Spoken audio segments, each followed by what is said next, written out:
Hello everyone, good morning all of you. सभी प्यारे साथियों का हमारे यूट्यूब चैनल जज अकेडमी में स्वागत है। आज है 14 मार्च और हम लोग 14 मार्च से बनने वाले सभी इम्पोर्टेंट क्वेश्चन आज की क्लास में कवर करने वाले हैं। तो चलिए क्लास को प्रारंभ करते हैं। सभी लोग एक बार क्लास को शेयर कीजिए, फिर क्लास को प्रारंभ करते हैं। और आज की क्लास में सभी इम्पोर्टेंट क्वेश्चन रखे गए हैं जो भी हमारे आगामी एग्जाम में संभावित रहेंगे। तो चलिए, हमारा फर्स्ट क्वेश्चन दिया गया है इसमें कि हाल ही में सशस्त्र सीमा बल यानी एसएसबी के नए महानिदेशक यानी डीजी के रूप में किसे नियुक्त किया गया है। ऑप्शन दिए गए हैं एस.एल. थाउसेन, बी है अवनीश दलाल सिंह, सी है रश्मि शुक्ला और डी है हमारा अरुण चौधरी। तो आंसर कीजिए सभी लोग, हमारा राइट आंसर क्या होगा। यानी हाल ही में जो एसएसबी नियुक्त किए गए हैं वो कौन है। तो हमारा राइट आंसर हो जाएगा ऑप्शन ए यानी एस.एल. थाउसेन। ये वर्तमान में एसएसबी है। अब इसके बारे में डिटेल से जान लेते हैं कि एसएसबी इसको कहते हैं सशस्त्र सीमा बल। इसकी फुल फॉर्म होती है, कभी एग्जाम में दिया जाता है कि एसएसबी की फुल फॉर्म बताइए, तो सशस्त्र सीमा बल इसकी फुल फॉर्म हो जाएगी। अगर स्थापना की बात की जाती है कि इसकी स्थापना कब हुई, तो 20 दिसंबर 1963 ईस्वी को एसएसबी की स्थापना हुई थी। हेडक्वार्टर कहाँ है, तो न्यू दिल्ली में है वर्तमान में। देखिए इसका आदर्श वाक्य क्या है, जो कि इम्पोर्टेंट हमारे लिए हो जाता है। क्वेश्चन हमसे पूछता है कि जो एसएसबी है इसका आदर्श वाक्य क्या है, बताइए। तो सेवा, सुरक्षा और बंधुत्व, ये इसका आदर्श वाक्य हो जाएगा। ठीक है, इसको कहते हैं सर्विस, सिक्योरिटी एंड ब्रदरहुड। सेवा, सुरक्षा और बंधुत्व। ठीक है, चलिए नेक्स्ट क्वेश्चन पर आते हैं। क्वेश्चन दिया गया है कि भारत के नए लेखा महानियंत्रक यानी सीजीए के रूप में किसने कार्यभार संभाला है। ऑप्शन दिए गए हैं राजीव महर्षि, एस दुबे, बी है भारती दास और डी है अरविंद सिंह घोष। आंसर कीजिए कि जो वर्तमान में भारत के लेखा एवं महानियंत्रक हैं जिसको बोलते हैं हम सीजीए, तो वर्तमान में कौन है। तो राइट आंसर हो जाएगा हमारा ऑप्शन बी यानी एस दुबे। ये वर्तमान में लेखा एवं महानियंत्रक हैं। ठीक है, अगर क्वेश्चन दिया जाता है कि किस नंबर के हैं, तो ये 28वें क्रम के हो जाएंगे। ठीक है, किस क्रम के हो जाएंगे, 28वें क्रम के हो जाएंगे। अगर क्वेश्चन दिया जाता है कि किसके स्थान पर नियुक्त किए गए हैं, तो भारती दास के स्थान पर नियुक्त किए गए हैं एस दुबे और ये 28वें क्रम के सीजीए यानी लेखा एवं महानियंत्रक हैं। चलिए क्वेश्चन समझ में आया सभी को। नेक्स्ट क्वेश्चन देखते हैं। क्वेश्चन दिया गया है कि रायसीना डायलॉग 2023 में चीफ गेस्ट के तौर पर किस देश की प्रधानमंत्री ने हिस्सा लिया है। इम्पोर्टेंट हमारा क्वेश्चन है, ऑप्शन दिए गए हैं, स्क्रीन पर दिख रहे हैं, सभी लोग आंसर कीजिए। तो हमारा राइट आंसर हो जाएगा ऑप्शन डी यानी इटली। ठीक है, इटली की जो पीएम है, इन्होंने रायसीना डायलॉग 2000 में चीफ गेस्ट के तौर पर हिस्सा लिया है। अगर कभी इनका नाम दे दिया जाए कि इनका नाम क्या है, तो जॉर्जिया मेलोनी, याद रखना है। इटली की पीएम है जॉर्जिया मेलोनी।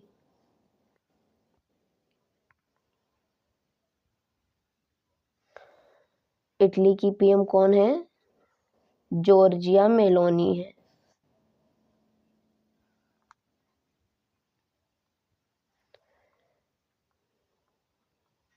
तो हमारे 2 क्वेश्चन यहाँ से बनकर तैयार हुए।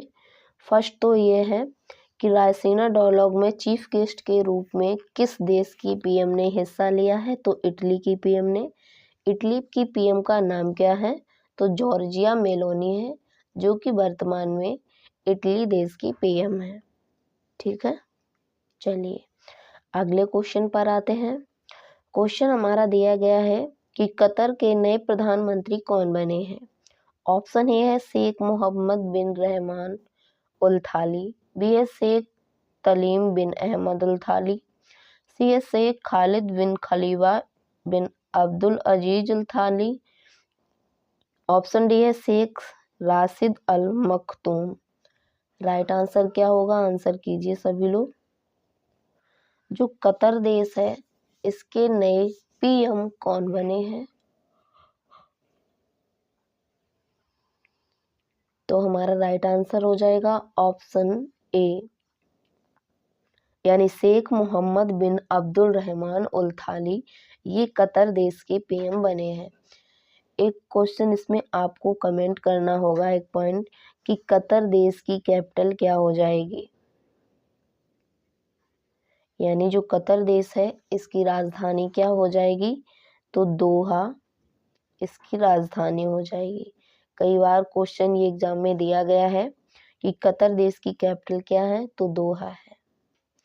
अगले क्वेश्चन पर आते हैं। अगला क्वेश्चन क्या दिया गया है हमारा? देखिए पहले इसके बारे में डिटेल से जानिए कि मार्च 2023 में शेख मोहम्मद बिन अब्दुल रहमान अल थानी को कतर का नया प्रधानमंत्री नियुक्त किया गया है। इसमें आपको इमेज दिख रही है और ये कतर देश के नए पीएम नियुक्त किए गए हैं। अल थानी इससे पहले कतर देश के विदेश मंत्री थे, याद रखना है। इससे पहले ये पीएम नहीं, इससे पहले ये कतर देश के विदेश मंत्री थे और वर्तमान में इनको पीएम बना दिया गया है। कतर देश से देख लेते हैं कि कतर देश की राजधानी क्या हो जाएगी, यानी कैपिटल क्या होगी? तो दोहा हो जाएगी, मुद्रा कतरी रियाल हो जाएगी। देखिए जो हमारा कैपिटल और करेंसी से क्वेश्चन बनता है हमारे लिए इम्पोर्टेंट हो जाता है, क्योंकि 2 नंबर ये हमें एग्जाम में क्वेश्चन दिलाते हैं कैपिटल और करेंसी से, यानी राजधानी और मुद्राओं से। तो हमें सभी देशों की कैपिटल और करेंसी याद होनी चाहिए। चलिए, कतर में राष्ट्राध्यक्ष के पद का नाम अमीर है और अमीर शेख तमीम बिन अहमद उल थानी है। अब आइए नेक्स्ट क्वेश्चन पर। नेक्स्ट क्वेश्चन हमारा दिया गया है कि बजट 2023-24 में उत्तर प्रदेश सरकार ने कितने रुपए के खर्च का लक्ष्य रखा है? इम्पोर्टेंट क्वेश्चन है हमारा, सभी लोग आंसर कीजिए कि जो बजट 2023-24 है इसमें उत्तर प्रदेश जो सरकार है इसने कितने रुपए खर्च का लक्ष्य रखा है? तो हमारा राइट आंसर हो जाएगा ऑप्शन डी, यानी 6.90 लाख करोड़ रुपए खर्च का जो लक्ष्य रखा गया है। अब देखिए यूपी के वित्त मंत्री कौन है? तो यूपी के वित्त मंत्री हैं सुरेश खन्ना, याद रखना है। यूपी के वित्त मंत्री कौन है? तो यूपी के वित्त मंत्री हैं सुरेश खन्ना। ठीक है, कौन है? सुरेश खन्ना, ये यूपी के वित्त मंत्री हैं और इनके द्वारा 22 फरवरी को यूपी का बजट पेश किया गया है। कब किया गया है? 22 फरवरी को यूपी का बजट पेश किया गया है। तो यहाँ से हमारे बहुत सारे क्वेश्चन बन रहे हैं। पहला तो ये है कि यूपी के वित्त मंत्री कौन है? तो सुरेश खन्ना है।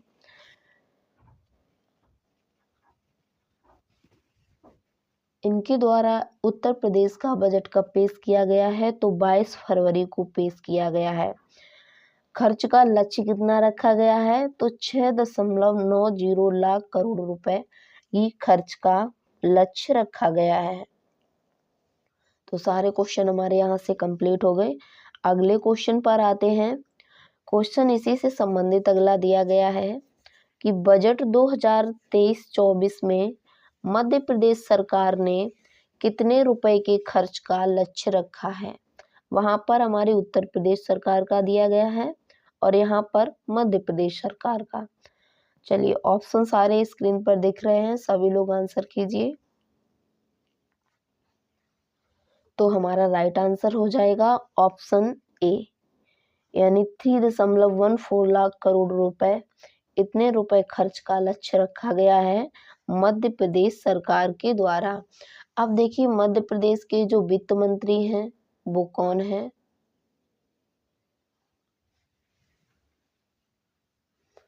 तो वो है जगदीश देवड़ा, याद रखना है। कौन है? जगदीश देवड़ा।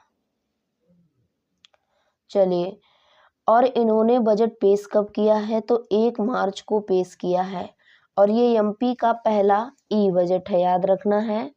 क्वेश्चन कभी दिया जाता है कि एमपी का पहला ई बजट कब पेश किया गया है, तो 1 मार्च को पेश किया गया है। ठीक है, चलिए नेक्स्ट क्वेश्चन पर आते हैं। क्वेश्चन हमारा क्या है कि हरियाणा सरकार ने बजट 2023-24 में कितने रुपए के खर्च का लक्ष्य रखा है। ऑप्शन ए है 1.83 लाख करोड़ रुपए, ऑप्शन बी है 2.46 लाख करोड़ रुपए, सी है 3.90 लाख करोड़ रुपए और ऑप्शन डी है हमारा 4.90 करोड़ लाख रुपए। आंसर कीजिए कि जो हरियाणा सरकार है इसने बजट 2023-24 में जो रुपए खर्च है उनका कितना लक्ष्य रखा है। तो हमारा राइट आंसर हो जाएगा ऑप्शन ए, यानी 1.83 लाख करोड़ रुपए हरियाणा सरकार ने बजट के तौर पर रखा है खर्च के लिए। चलिए, अब देखिए, ये बजट हरियाणा के जो सीएम हैं उनके द्वारा प्रस्तुत किया गया था। ठीक है, किसके द्वारा पेश किया गया था? हरियाणा के सीएम के द्वारा। और वर्तमान में जो हरियाणा के सीएम यानी मुख्यमंत्री हैं वो कौन है? मनोहर लाल खट्टर हैं। याद रखना है कि वर्तमान में जो हरियाणा के सीएम हैं वो कौन है? मनोहर लाल खट्टर हैं और इन्होंने 23 फरवरी 2023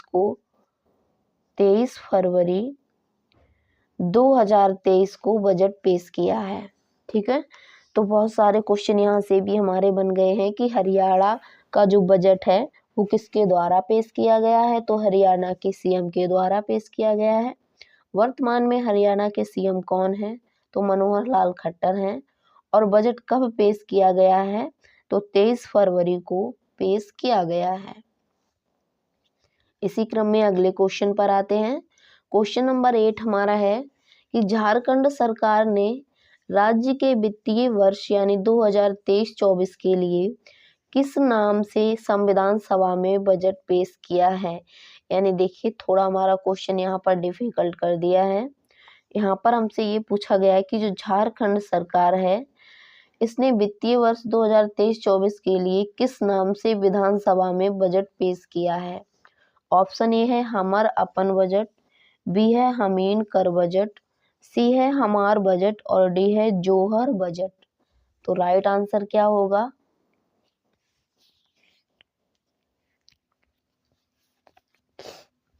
तो राइट आंसर हो जाएगा ऑप्शन बी, यानी हमीन कर बजट।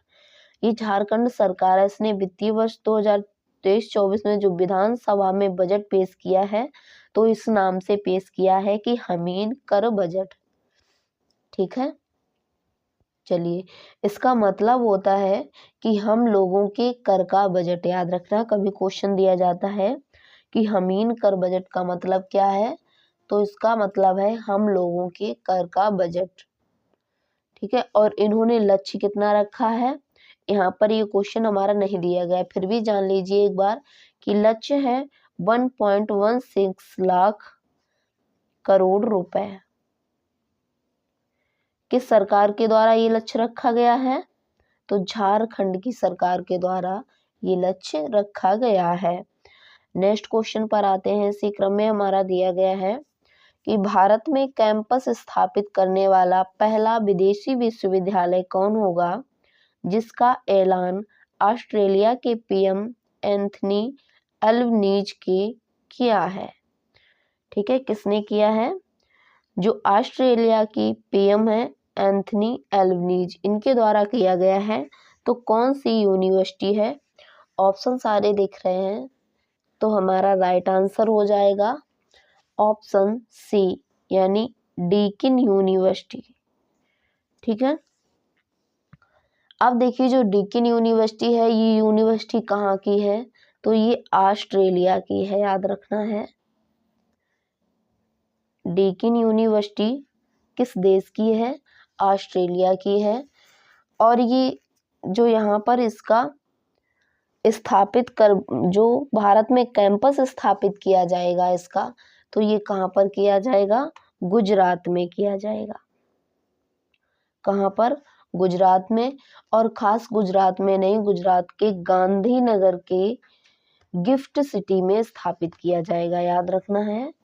गुजरात के जो कैपिटल है गांधीनगर, तो गांधीनगर की एक सिटी है, कौन सा है? Gift city. ठीक है, गांधीनगर के गिफ्ट सिटी में भारत में कैंपस स्थापित किया जाएगा, जो डीकिन यूनिवर्सिटी है। चलिए अगले क्वेश्चन पर आते हैं।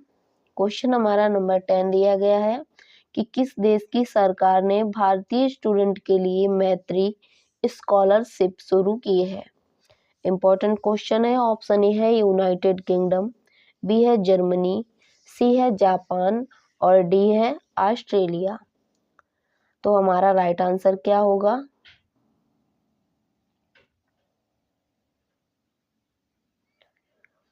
तो हमारा राइट आंसर हो जाएगा ऑप्शन डी, यानी ऑस्ट्रेलिया की जो सरकार है इसने भारतीय स्टूडेंट के लिए मैत्री स्कॉलरशिप शुरू की है। ठीक है, और ऑस्ट्रेलिया की पीएम के द्वारा। चलिए अगले क्वेश्चन पर आते हैं। क्वेश्चन नंबर 11 दिया गया है कि नेपाल के नए राष्ट्रपति कौन बने हैं? ऑप्शन ए है केपी शर्मा ओली, बी है रामचंद्र पौडेल, सी है सुभाष चंद्र नेमबाग और डी है पुष्प कमल दहल। आंसर कीजिए कि जो नेपाल है इसके नए प्रेसिडेंट नियुक्त किए गए हैं, उनका नाम क्या है? तो हमारा राइट आंसर हो जाएगा ऑप्शन बी, यानी रामचंद्र पौडेल। ये नेपाल के नए राष्ट्रपति के रूप में चुने गए हैं। देखिए इन्होंने विद्या देवी भंडारी का स्थान लिया है, यानी इससे पहले नेपाल देश की पीएम कौन थी? तो विद्या देवी भंडारी थी, याद रखना है। और विद्या देवी भंडारी के स्थान पर कौन चुने गए हैं? रामचंद्र पौडेल चुने गए हैं। नेपाल से संबंधित कुछ फैक्ट जान लेते हैं कि नेपाल एशिया महाद्वीप में स्थित है। महाद्वीप तो जानते होंगे ना सभी लोग, तो किस महाद्वीप में है नेपाल? एशिया महाद्वीप में नेपाल स्थित है। अगर कैपिटल की बात की जाती है, राजधानी की बात की जाती है, तो काठमांडू हो जाएगी। वर्तमान में पीएम कौन है? तो पुष्प कमल दहल प्रचंड, ये वर्तमान समय में पीएम है नेपाल के। अगर नए राष्ट्रपति की बात की जाती है तो रामचंद्र पौडेल ये नए राष्ट्रपति यानी प्रेसिडेंट हैं नेपाल के। किस नंबर के हैं? तो ये 3rd नंबर के हैं, याद रखना है। अगले क्वेश्चन पर आइए। क्वेश्चन हमारा 12 दिया गया है कि चीन के नए प्रधानमंत्री कौन बने हैं? इंपॉर्टेंट क्वेश्चन है हमारा। ऑप्शन ए है ली कियांग, बी है माओ त्से तुंग, सी है शी जिनपिंग और डी है इनमें से कोई नहीं। हमारा राइट आंसर क्या होगा? ऑप्शन ए, यानी ली कियांग ये चीन देश के नए प्रधानमंत्री बने हैं। चलिए अगले क्वेश्चन पर आते हैं। क्वेश्चन नंबर दिया गया है कि शी जिनपिंग कौन सी बार चीन के नए राष्ट्रपति चुने गए हैं।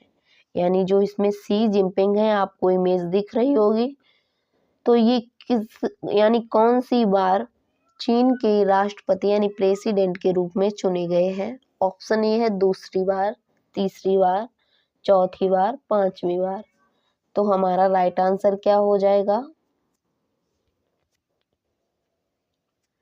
ऑप्शन बी, यानी तीसरी बार शी जिनपिंग राष्ट्रपति बने हैं चीन के। ठीक है, चलिए अगले क्वेश्चन पर आते हैं। इसमें देखिए चीन के बारे में कि चीन एशिया महाद्वीप में स्थित है। याद रखना है किस महाद्वीप में है? एशिया महाद्वीप में है। कैपिटल चीन की बीजिंग हो जाएगी। मुद्रा याद रखना है, कई बार मुद्रा ये एग्जाम में दी गई है, क्योंकि इसकी मुद्रा युआन भी है और रेनमिनवी भी है। तो कभी क्वेश्चन में हमें युआन नहीं दिया जाता है तो उस स्थान पर हमें रेनमिनवी दिया जाता है। तो दोनों मुद्राएं आपको याद रखनी है, रेनमिनवी और युआन। ठीक है, चलिए वर्तमान समय में राष्ट्रपति यानी प्रेसिडेंट कौन है? तो शी जिनपिंग है चाइना के। और चाइना के नए पीएम कौन है? ली क्यांग वर्तमान समय में चाइना के पीएम है। अगले क्वेश्चन पर आते हैं कि केंद्र सरकार ने क्रिप्टो करेंसी के खरीदने, बेचने और रखने और इससे जुड़ी सेवाओं के लिए कौन सा कानून लागू किया है। जो केंद्र सरकार है इसके द्वारा जो क्रिप्टो करेंसी होती है उसे खरीदने में भी, बेचने और रखने में भी, इनसे जुड़ी सारी सेवाओं के लिए एक कानून लागू किया है। वो कौन सा कानून है? हमारे ऑप्शन में दिया गया है। सभी लोग आंसर कीजिए कि राइट आंसर क्या होगा।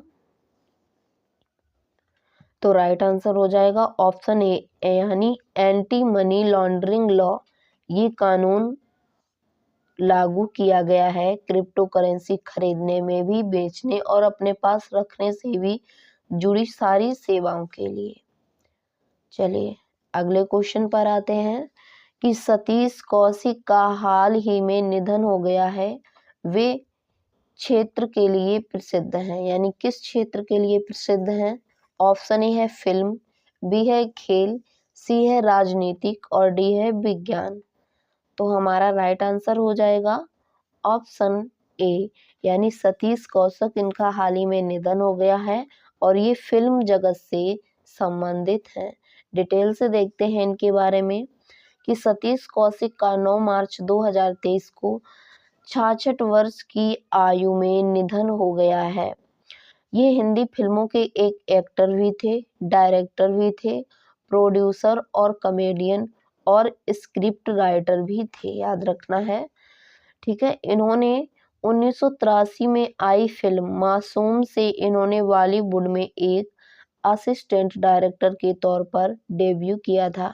यानी इन्होंने जो फिल्म जगत में पैर रखा था वो किस फिल्म से स्टार्ट किया था? मासूम फिल्म से स्टार्ट किया था और उस फिल्म में ये डायरेक्टर के तौर पर इन्होंने किरदार निभाया था। चलिए हमारा क्वेश्चन ये कंप्लीट हुआ। तो वर्तमान समय में कौशिक, जो सतीश कौशिक है, इनका निधन हो गया है। ये इनका निधन कब हुआ है? तो 9 मार्च 2023 को 66 वर्ष की आयु में इनका निधन हुआ है। ठीक है, चलिए तो आज की क्लास यहीं पर समाप्त करते हैं, फिर हम लोग मिलेंगे कल इसी समय।